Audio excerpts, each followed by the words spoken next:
Welcome everyone again to the second part of our interview with Ted White by John D. Berry. And we are going to cover a bit later period than we did in the first section. And I'm going to turn it over to John and Ted. Thanks, Joe. We may bounce back and forth, but when we last left our hero, he was co-editing Pong with Dan Steffen and about to go on about further co-editing projects. Yeah, that was in the early 80s. Pong ran its course. We did a full year as a weekly, and then the better part of a second year as a every other weekly, bi-weekly. And by then, I think we'd used up a lot of our energy doing that. I mean, it's fairly demanding to turn out that much material on that kind of a schedule and keep some level of quality. And we kind of hoped that we had pumped up the energy level of fandom sufficiently that when we stopped after 2 years, somebody else would step in and do something similar. And the Nielsen Haydens kind of did with Izzard, but it quickly ceased to be frequent and became a big genzine, and not a bad one either. But in the mid 80s, I got together with probably my most unique, and I hate using the term most unique, unique can't be qualified, but I just did it, so there. My most unique co-editorship was with Rob Hansen, the British fan, and we did a fanzine together called Crank, which came out, I want to say maybe monthly, but it might have been slightly more frequent than that. But it was small, and our arrangement was that we alternated producing the issues. Like Rob would do one, and I would do the next, and then he would do the one after that. And the ones that we were personally responsible for, we stenciled, and then we sent the stencils by airmail to each other so we could run off the copies for our respective countries in our own countries and mail them out domestically. And it wasn't a bad idea, and it wasn't a bad fanzine, but it never quite gelled, in my opinion. I mean, Rob may have a different opinion of that, but it seemed to me that although we saw eye to eye, I mean, by the time that we were doing that, I had been to London for his wedding to Abaddon, and he and I had had a lot of long conversations about all kinds of stuff, and he took me all around London to show me interesting places, a kind of pre-tour of London, if you will. And I felt we were on the same wavelength, but somehow we never quite developed a gestalt editorial personality such as Dan and I had or John and I had. And part of it may have been the fact that we were trying to do all this transatlantic at a time before the internet. I'm not sure. But it only lasted maybe, I'm not sure now, but maybe a half dozen issues or so, and then we gave it up. At which point, no, actually before that, I had done another fanzine. In between Pong and Crank, I did a fanzine called Ego Scan. And Ego Scan came about because Lucy Hunzinger, who had come to the 1983 Worldcon in Baltimore, had stayed over on the East Coast afterwards and lived in my house with me for the next 3 or 4 months until December or January the next year. And during the time she was living there, we had these intense fannish conversations, and I fell in love with her, but she did not reciprocate, so that didn't go anywhere. But we were good friends. And she was working on a fanzine she wanted to do. And I watched her agonize over it. My God, I'd empty out the trash and find her wastebasket full of discarded pages and, you know, things that she had been drafting, things that she had been working out the line spacing on so that you could have justified right side margins, all that stuff that you did with a typewriter. And it was taking her weeks, and she was only working on, I don't know, a little 6 or 8 page fanzine. It wasn't a huge project. And at some point, I became impatient with her. At that time, she had a temporary job somewhere nearby. And so she was going to bed early and getting up early. I was not. So after she went to bed one night, I sat down at my trusty Underwood here at this very desk I'm at now, and I banged out the first issue of Ego Scan, which I termed an exercise in macho fanmanship. And the concept was very simple. Single draft writing on stencil as immediate as possible, but with as high a quality control as possible. And the whole concept was such that I wrote the entire issue on stencil, ran it off, collated some copies, and left a copy for her to find when she got up the next morning. That was entirely produced in one, I don't know, 3, 4, 5 hour session, something like that. And because I knew it was the one place that she would go to in the morning, I left her copy in the refrigerator where she found it with shocked surprise. And that was the launch of Ego Scan, which ran for, I think around a dozen issues, but it bogged down in the whole 1984 Bergeron business, which of course, getting back to Rob Hansen, Rob was the TAF delegate to the U.S. who was up against, what's his name, D. West. And everyone knew that D. West would probably not make the trip if he won, and was mostly in it just to provide a second choice, and that Rob was the shoe-in for the slot. Everyone, that is, except for Richard Bergeron. And Richard Bergeron decided that there was some kind of a fix because the previous TAF winner from the U.S., Avedon, was now involved with Rob. She hadn't married him yet, I think, at that point, but it was soon to occur. And he accused Rob of miscounting ballots or something else horrible, or Avedon of miscounting ballots or something horrible like that, to benefit Rob. And that plunged all fandom into a kind of miniature war, which was a kind of a distant repetition of 2 decades earlier, which we haven't discussed, and I don't know whether we want to. But those were the 2 seismic events in fandom, the 2 biggest wars in fandom was 1964 and 1984. And it was in the aftermath of all of that that Rob and I decided to do Crank. And like I say, Crank didn't last.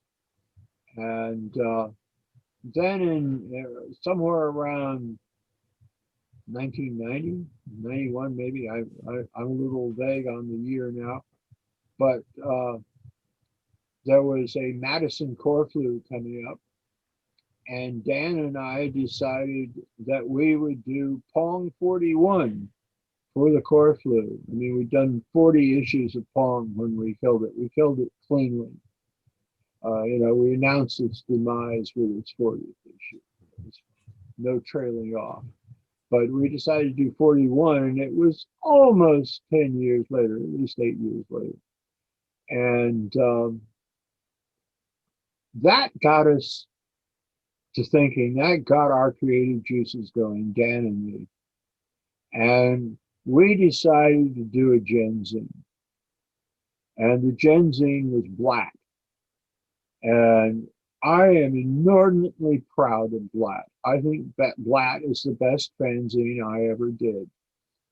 And it was one of the most equal co-editing jobs I've ever been involved in. Dan and I shared the chores pretty much 50-50 on the editing part. Of course, Dan did the art direction, which was superb. By then, he'd been a professional art director for at least a half dozen years.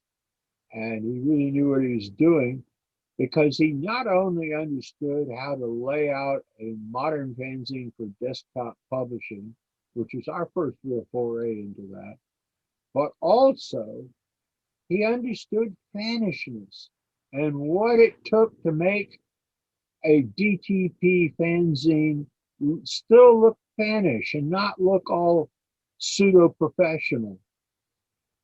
Be clean, be sharp, but still have a kind of a loose warmth to it. And our concept with Black was a very simple one. Pair of editorials, letter column, pair of columnists, and at least one major piece. Kind of the old Oopsla standard or template that John and I had used with later Agaboos, or John had really used with later Agaboos. But writ large, because after the first issue, all the issues were at least 100 pages. So our editorials could have been fanzines. I mean, our editorials were between half a dozen and a dozen pages long each, and divided into different topics. And they could have been a personal zine from each of us. And then I looked around for who was fresh among new fan writers, and I identified Andy Hooper as one of them. And he was an outstanding columnist. And the other one, I'm momentarily blanking on his name, but he had won a fan award at the New York Corflu, and was a very up-and-coming young fan writer. Barnaby Rappaport. Yes, Barnaby Rappaport. Thank you. I mean, this is one of the few signs of old age that I sometimes just momentarily blank on names. But Barnaby was also a great fan writer and turned in excellent material for Black. So I was very pleased with both of them. And then we got all kinds of really good main articles in addition to that. We only did 4 issues. We did have a 5th in the works, and it was going to be centered on a piece of fan fiction by Art Widner, all about what would have happened if Francis Laney had never moved to Los Angeles and become a Los Angeles fan, and how that might have shaped fan history very differently. And Art never finished writing the piece, but the parts that we saw were excellent, and which we really wanted to use. And by the way, didn't have any of Art's newfangled spelling either. They were written in standard English. But a bad thing happened to us then. Dan's wife, Lynn, had been working at this company where they had this huge machine that was essentially the ultimate in copying machines. You could put all the master pages for a 100-page fanzine, except maybe not the covers, into the input slot, load it up with paper, and sit back, and it would kick out printed on both sides collated copies. This was staggering. This made Black possible, really. I mean, it would have been an enormous amount of work to produce a 100-page fanzine and several hundred copies, which we were doing any other way. And then Lynn's job changed and she lost access to the machine. And that's the real reason there were never any more issues of Glass. And that's really the last major fanzine that I was involved with. I did a little Genzine, personal zine thing called Spung that I only did one issue of, and I handed out at the Corfu, the first British Corfu, and which was in the late 90s. In fact, I think it's the first thing I ever produced, fanishly speaking, on a computer, having just acquired one. But I think my days as a fanzine editor are now largely behind me, and I don't mind. So I think that catches us up on the timeline. Now we can go into all those other interesting topics you have in front of you, John. I do. Where should we start? Well, you have one of them was fanzine fans versus con fans, which certainly dovetails with what you've just been talking about. Oh, that's the dichotomies of fandom. Yeah. Several. That's one, fanzine fans versus con fans. Another is Surcon versus Fannish. Now, both of these dichotomies, I think, first made themselves apparent in the early 50s. I could be wrong about that because I became a fan in 51. Maybe there was more of it going on in the 40s that I wasn't aware of and was pretty much sub rosa. But basically, I think it was all a product of the fact that fandom was growing. Fandom was getting larger. And as it got larger, I mean, when I first became a fan, anyone else who was a fan was de facto my friend. I mean, that's how we all thought. When fans drove around the country, they would stop in along the way to visit fellow fans just to spend an hour or two with them as a visit, whether they had ever met them or corresponded with them before, but they knew who they were. And this was the whole fandom is a very small, tight community thing. But as fandom got larger, it became less of a tight community, and sub-communities began forming in it. And they started forming these dichotomies.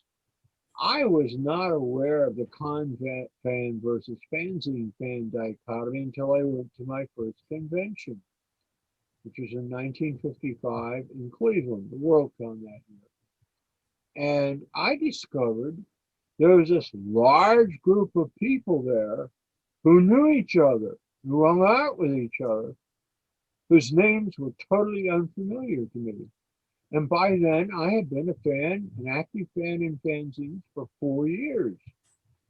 So it was sort of a jolt to me to discover this whole other group of people who considered themselves every bit as much a fan as I was.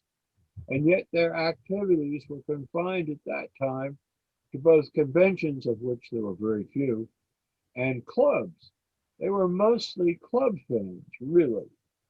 And in 1954, I started going to the Washington, D.C. club, the WISFA. And I discovered that although there had been active fanzine fans in the club at one time, in fact, they founded the club, most of them had fallen by the side, and the club was dominated by people that I'd never heard of and who had never heard of me. And they didn't like me very much either, by the way, because the first thing I did was start bringing my fan friends in. And I doubled the size of the club in half a year, which ousted them from their positions of preeminent authority. And I mean, the DC club had and still has this whole infrastructure of trustees and business meetings and blah, blah, blah, which appeals to those people who are into petty power. And it's my experience that there is more of those people among con fans and convention fans, now particularly convention fans, uh, con runners, uh, than in fanzine fandom. I mean, fanzine fandom isn't totally absent of such fans, but that you can't do as much with power in fanzine fandom as you can with convention fandom. I mean, in convention fandom, you can run a convention, you can issue decrees, you can bar people from attendance if you don't like them. You can do all these power mad things that, if I don't like you in my fanzine, I ban you from my fanzine. Big deal. You put out your own fanzine. It's not much power involved. So this sort of segues into something that you, John, are familiar with, which is my theory of fandom as a meritocracy, an anarchistic meritocracy. It's my belief that fandom doesn't have anybody running it, never has and never will, due to its totally voluntary nature, and that you rise in fandom, at least in the parts of fandom that I inhabit, on the benefit of your talents, your abilities. Doesn't really matter whether you're male or female, young or old, of any determinate gender, what have you. It doesn't matter.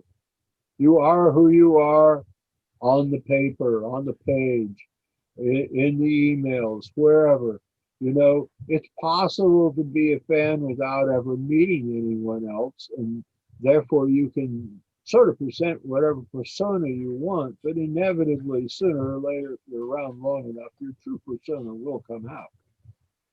And this was always true in fandom. I mean, let's think about a famous example, Lee Hoffman. Lee Hoffman was assumed to be male by just about everyone in fandom when she initially appeared around circa 1950. And she decided not to initially disabuse him of that notion. But at some point, she went to her first Worldcon, which was in New Orleans. And there, Bob Tucker came to the door fresh from the shower with just a towel draped around him to greet her, thinking she was a male, and was shocked to discover she was a girl. So that's a notable example of that. That kind of segues us into some of my experiences with Lee, which I've been asked to enumerate on. I first met Lee in that same first Worldcon 55, but we knew of each other because we were both in FAPA at that point, although I was a very new member. And she was always very nice to me, but I mean, there was no reason that she should treat me with any special quality. I was just another Neo fan from her point of view, but she was unfailingly nice to me. And I cultivated her, you might say. I sent her artwork for her later fanzines. She did two folk music magazines. The first, Caravan, became a semi-professional magazine, and she got tired of it and sold it. And then she started a second one called Gardy Lou that was back to the Mimeo format. And I did a cover for an issue of Gardy Lou. And she was doing a fanzine for FAPA called Fan History. And I believe I contributed a cover to that, although I'm not positive. But all this time, I'm swapping letters with her. She taped a Dave Van Ronk in her living room, an afternoon of singing folk songs and blues, and she sent me the tape, and I copied it, sent it back to her. In 1957, I spent 3 or 4 days in New York City, guests of her and her then husband, Larry Shaw, in their New York apartment. So I got to know her better and better. And so when I moved to New York City in 59, she was one of the people that I made a point of getting back in touch with. And she was not in any of the then existing fan groups, of which there were several, 4 or 5 in New York City at that time, but she wasn't in any of them. So Sylvia and I got in touch with her directly. And one day she asked me if we'd like to try going go-karting. And I thought, wow, that would be neat. I've never go-karted. I didn't know Lee go-karted. But I met her on a Sunday afternoon at a parking lot in lower midtown Manhattan, somewhere around or just below 14th Street, between 5th and 7th Avenue, somewhere in there. There was a decent sized parking lot, and people were there, and they had cones, and they may have had some straw bales, sort of marking out a course, and they had this little go-kart. And Lee introduced me to a couple of her friends, this married couple named Don and Joe Meisner. That's the first time I'd met or heard of them. And I actually got to sit in the go-kart and drive it around the course a number of times. And at that time, I loved to drive just about anything, so it was a great thrill. And my God, you sit close to the ground in those things. And then we only did that the once. I assumed that Lee was doing it more regularly with the Meisners and the other people who were there at that lot. But we just did it the once. And then some years later, Lee became a regular attending member of the Fana class when the Fana class were meeting in my Brooklyn apartment.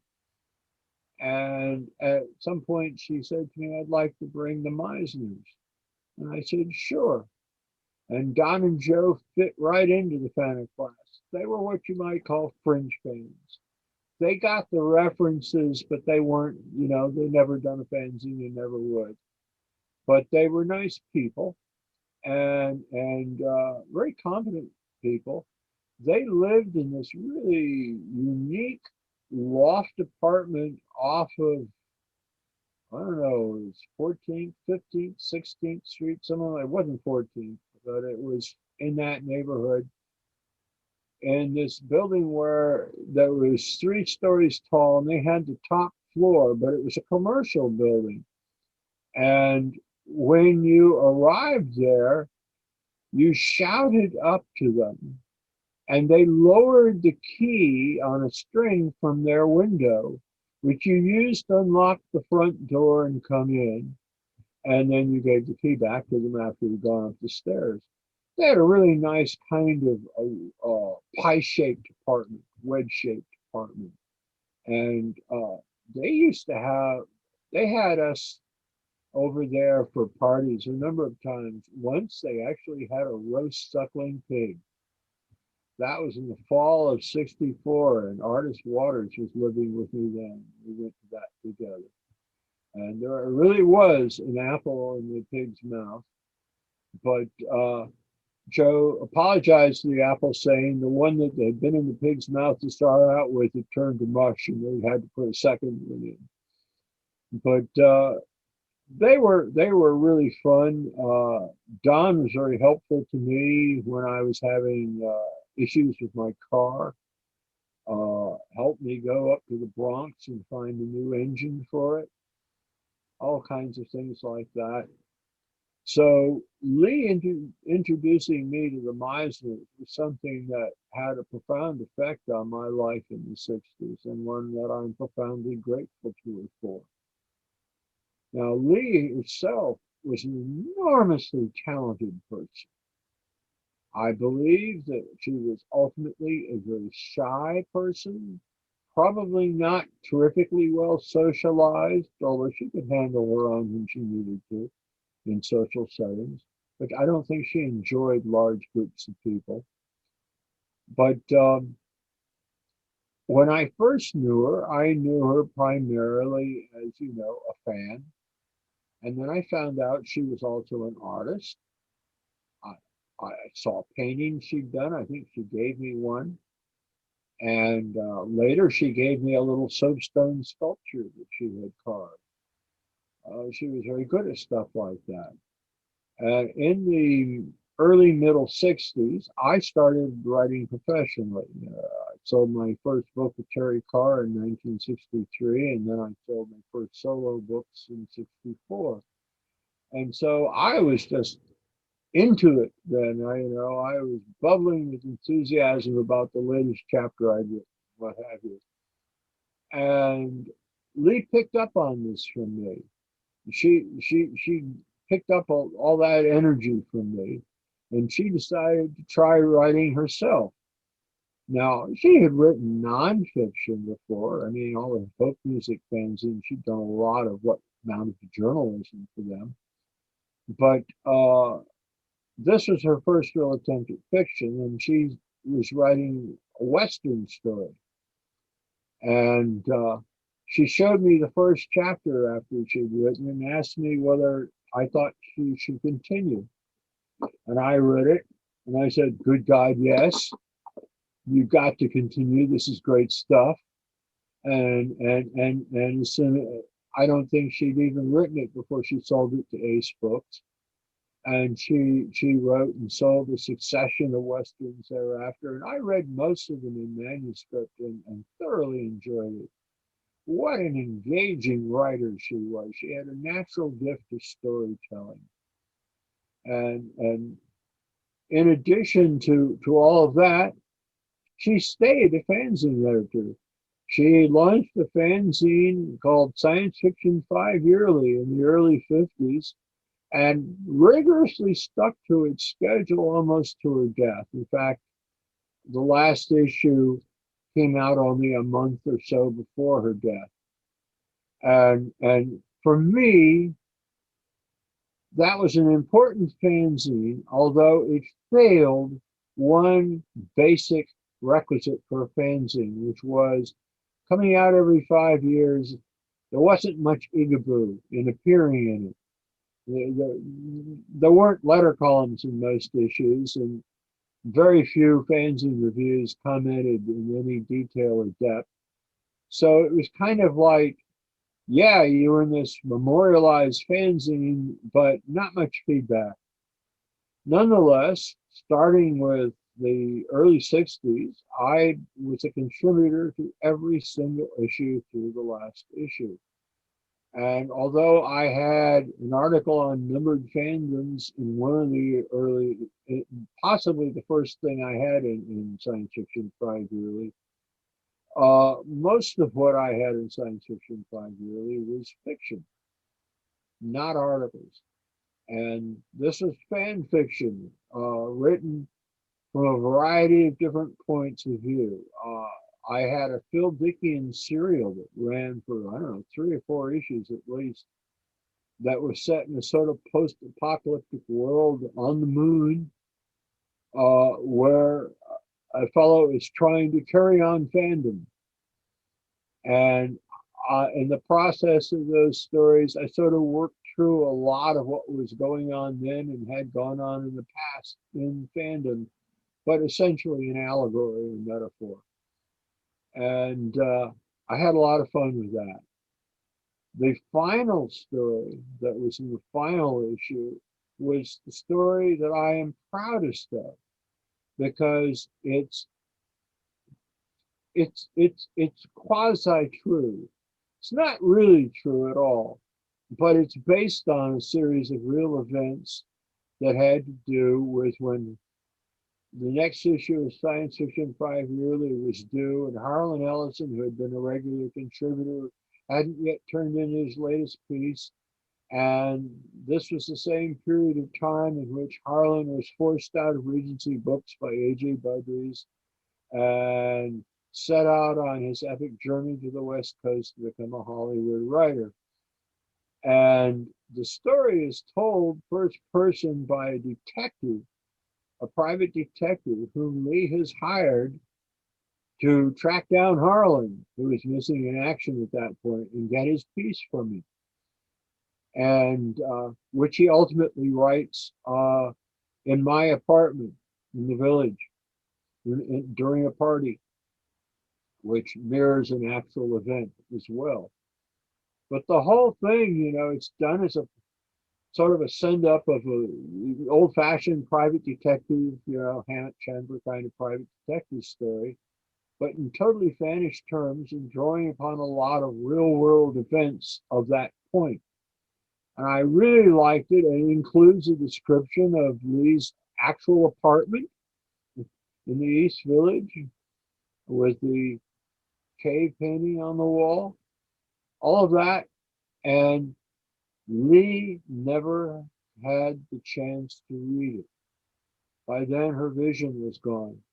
And Jerry and I had agreed that we were going to, Jerry Sullivan was the, I guess, de facto editor, publisher of that issue.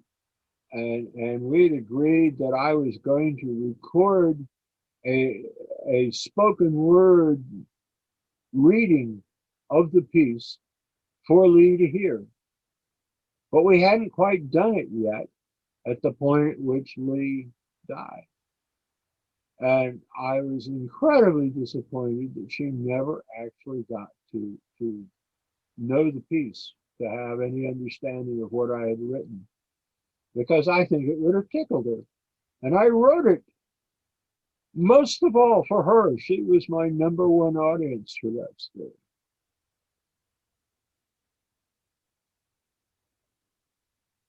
Still a good story. And you write it for one person, but it reaches many, many other people, as that one has. Yeah, there are a number of people in it who are dead now. Harlan, AJ, Earl Kemp, Lee. God, I may be the only one living person from that story. That's horrible. Let's see, where should we go now? Well, do we want to talk about 1964? Do you want to? That's the question. I can, but it takes a lot of context. It's a very nuanced situation. It's not one that you can do in sound bites. Right. And if I attempted to do it in sound bites, I'm sure there's someone out there who would just grab on it and wail on it. But I did do a very extensive piece about it that appeared in the final issue of Izzard, a couple of years after I actually wrote the piece, because the piece was a response really to Paul Williams and his take on what had gone on in 1964. He was not actually a bystander to or participant in. I mean, he was in fandom then, but just barely. But he had what I thought was a weirdly romanticized view of it. So I thought to set the record straight. And to me, the whole thing came down to a culture clash, a clash of attitudes between people whose opinions were formed in the 30s and 40s and people whose opinions had been formed more recently. And it reflected itself in the way Walter Breen was identified and treated. Because long before he was identified as a pedophile, Walter was mocked and ridiculed by older fans purely on the basis of his appearance. This was a big man, I don't know, weighed well over 200 pounds, somewhat shambling in appearance, often bearded, occasionally long-haired, and all but the coldest months wore shorts, Bermuda shorts, and possibly sandals. He was for these people who didn't like him, the prototypical beatnik. He reflected their cultural aversion to beatniks. They looked at him and assumed, based on what they could see, that he never washed. for example, although I know for a fact he showered daily because at least once I walked into his apartment while he was still in the shower. So, it was just a battle of stereotypes. And Walter was going through many changes in his life based on the fact that he joined the Air Force at the age of 16, and within the next year had suffered a traumatic incident which initially the Air Force wanted to claim was psychological, but ultimately via spinal taps and other things, they discovered there was a physical cause. But he suffered total amnesia. He had to learn to walk and talk and speak, read, all those things all over again from scratch. He didn't have any residual memory at all. They thought he was faking it, and they threw him out of the Air Force. He then he would have been in his late teens then. He then spent the next several years re-educating himself, culminating in a one-year stint at Johns Hopkins University, in which time he graduated with a degree Phi Beta Kappa. This was a man with a very high IQ. When I met him, he was the numismatics expert for the Encyclopedia Britannica, among other things. And, he was an expert in his own field. And I actually saw him in an operation at a coin con in Cleveland once, where people just came up to him like he was a movie star. All but asked for his autographs. Actually, they were asking for his appraisals. But same difference.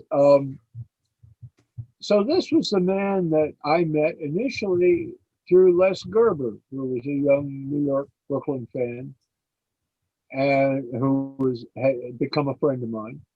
And Les and I hung out with Walter a lot. And one of the things we did was we played music for each other. I challenging ambitious jazz music for them. And Walter played some very interesting classical music for me. The key one was a piece called The Pei Jesu by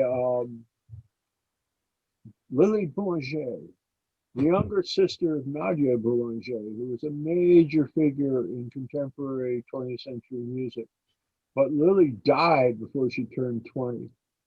And this piece, which occupied one side of an LP, was her primary piece. And it was utterly gorgeous.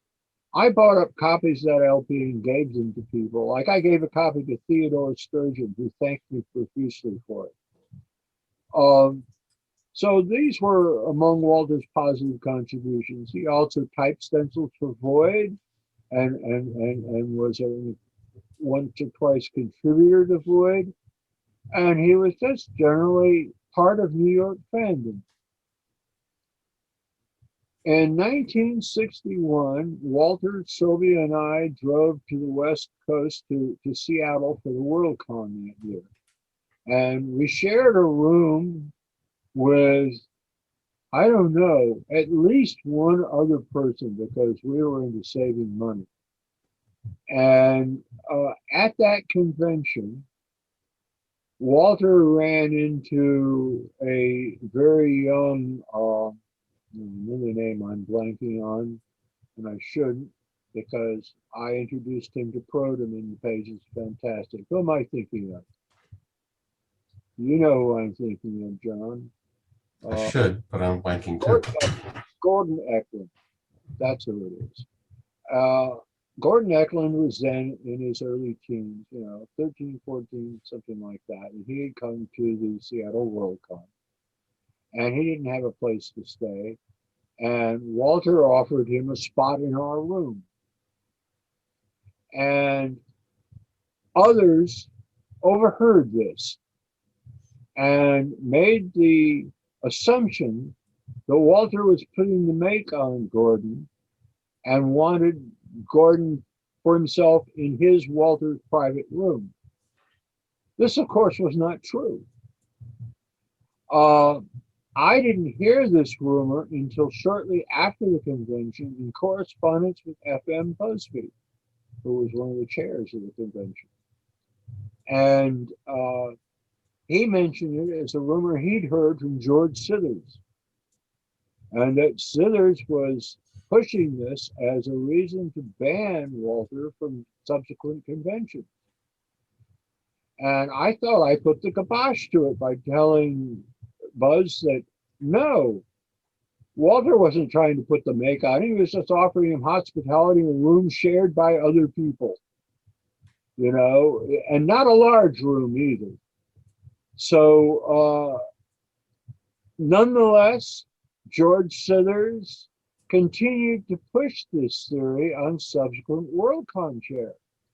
He pushed it on Earl Kemp in 62 for the Chicago Worldcon, and Earl blew him off. He put the next convention after that was in Washington, D.C. And George was the nominal chair of that convention, but it was really being run by Bob Pavitt and Bill Evans. And when George introduced the concept of banning Walter, they blew him off. They said no, emphatically, no, no way. But in 1964, Walter had by then moved to the Bay Area, was living there, was no longer in New York. In 64, it all came to a boil, and he was banned from the 64 Worldcon. And we can debate the merits of his being banned, but I don't want to here and now. It's not necessary. It's all in the past. In subsequent years, he was revealed to be a pedophile, by no means exclusively. In 64, he had just married Marion Zimmer Bradley.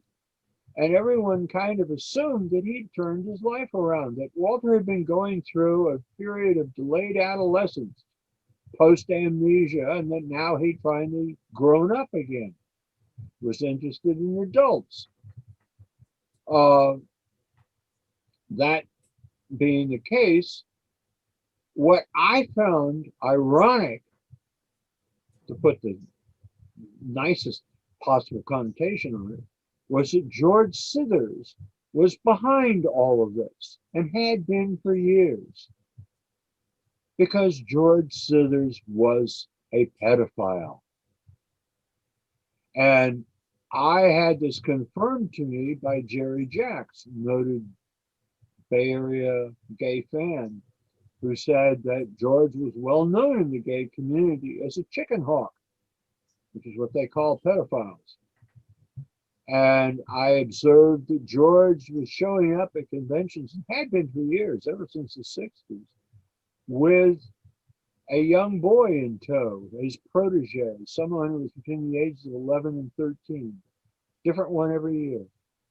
And no one had remarked upon it too much initially, but when you think back on it, it all adds up, you realize what's going on here. And you ask yourself, why is a real pedophile agitating against someone who is only suspected of being one? And who is his biggest backer on the Baycon committee that banned him? Bill Donahoe, who subsequently confessed that he had wanted much of his adult life to be a pedophile, but never really quite had the nerve. So here are a pair of pedophiles banning a suspected pedophile from a convention. The utter hypocrisy of this appalled me. It still does. I mean, say what you will about Walter Breen, but who were these people to be the ones to bring charges against him? And it's not even like Walter was, or they were, the first pedophiles in fandom. Fandom has had pedophiles since the days of E.E. Evans, who went to jail for it in the 40s. We've had people like George Nims Rabin, the legal officer of the second New York Worldcon, who was subsequently involved in the massive lawsuits that arose out of that convention. I discovered from fans who lived in the Bronx, he was known in his neighborhood as a pedophile. Hmm. You know, I mean, and it's true. He also had young boys in tow with him at some conventions. Rabin also had the peculiar predilection for odd-shaped pipes.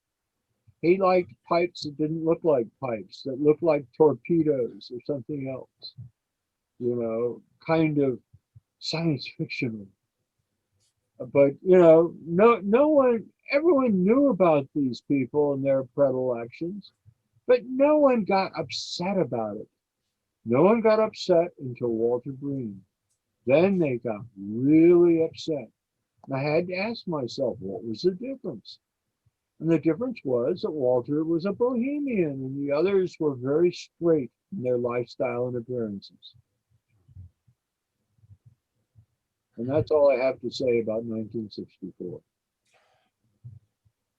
Well done.